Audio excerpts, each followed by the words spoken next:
La suite, toujours en assise, c'est une séance assez cool en fait. On va essayer de prendre un tailleur avec les jambes, mais un tailleur où on va éloigner un peu les tibias, chevilles du bassin. On essaie de ne pas faire un tailleur trop resserré, mais un peu plus, les jambes un peu plus éloignées vers l'avant. Et bien sûr, si besoin, un support sous le bassin pour que ce soit confortable pour votre dos. Alors, une petite phrase que l'on va placer tout de suite avec le souffle. Le départ, c'est les bras en arrière, un peu comme ce qu'on vient de faire juste avant. Le dos qui essaye de grandir, c'est l'inspiration. À l'expire, les bras vont monter par les côtés, on placera les bras à l'horizontale.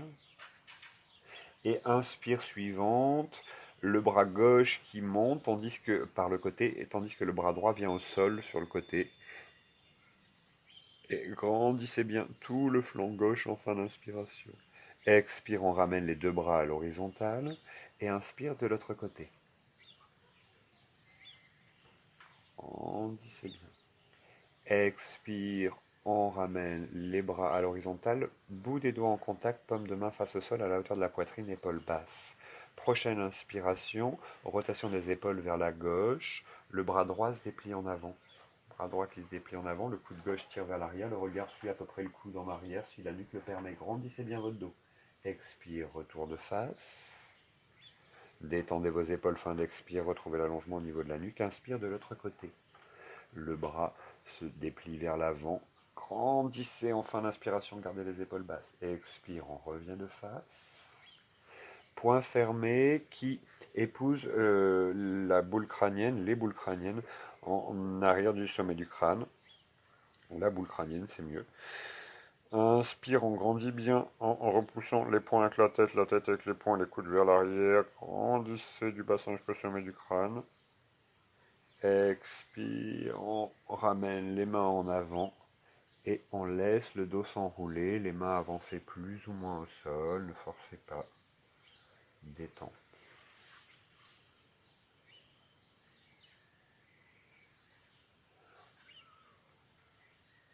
Pour remonter, les mains reculent de chaque côté des genoux, les jambes vont s'allonger. Dandasana, jambes allongées, pieds écartés de la largeur d'un pied à peu près, mains sur l'avant des cuisses, le bassin qui se redresse, les coudes légèrement dégagés pour dégager les aisselles ou un tout petit peu. Épaules basses, nuque étirée, les mains qui tractent le bas des cuisses pour bien redresser le dos. Inspire, conscience de l'alignement, la verticalité, l'allongement du dos. Expire, tonicité dans l'abdomen, assisté du périnée. 2 respirations. Les orteils ramenés vers le visage pour tonifier les jambes, tonifier les cuisses, en cherchant à remonter les rotules. Donc les cuisses sont toniques. Ouais, c'est ça. Et si on est un peu hyperlaxe, les talons se soulèvent, c'est pas grave. On relâche tout ça. On va retrouver le tailleur comme précédemment, sauf qu'on va intervertir les jambes. Donc si vous vous souvenez pas, vous prenez ce qui est le plus agréable pour vous, à savoir qu'a priori, vous avez pris ce qui était le plus facile la première fois. Pensez bien à garder les tibias un peu éloignés du bassin. Même phrase avec cette deuxième position au niveau des jambes. Les bras en arrière, c'est l'inspiration, grandissez votre dos. Expire, les bras qui viennent sur les côtés, bras à l'horizontale. Inspire, le bras droit qui monte, le bras gauche qui vient au sol. Inspirez dans le flanc.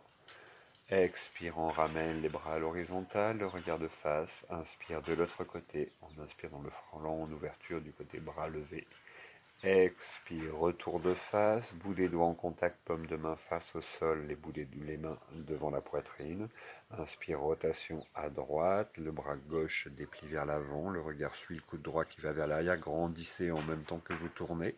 Expire, retour de face, les épaules basses, bout des doigts en contact devant la poitrine. Inspire de l'autre côté. Grandissez du coude jusqu'au bout des doigts. Grandissez du bassin jusqu'au sommet de la tête. Expire, on revient de face. Point fermé qui vient épouser l'arrière du crâne.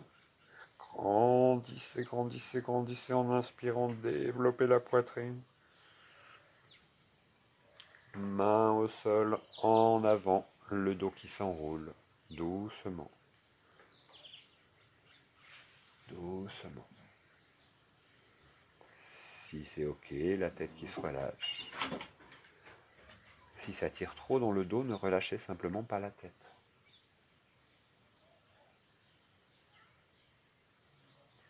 Puis, une nouvelle fois, se redresser.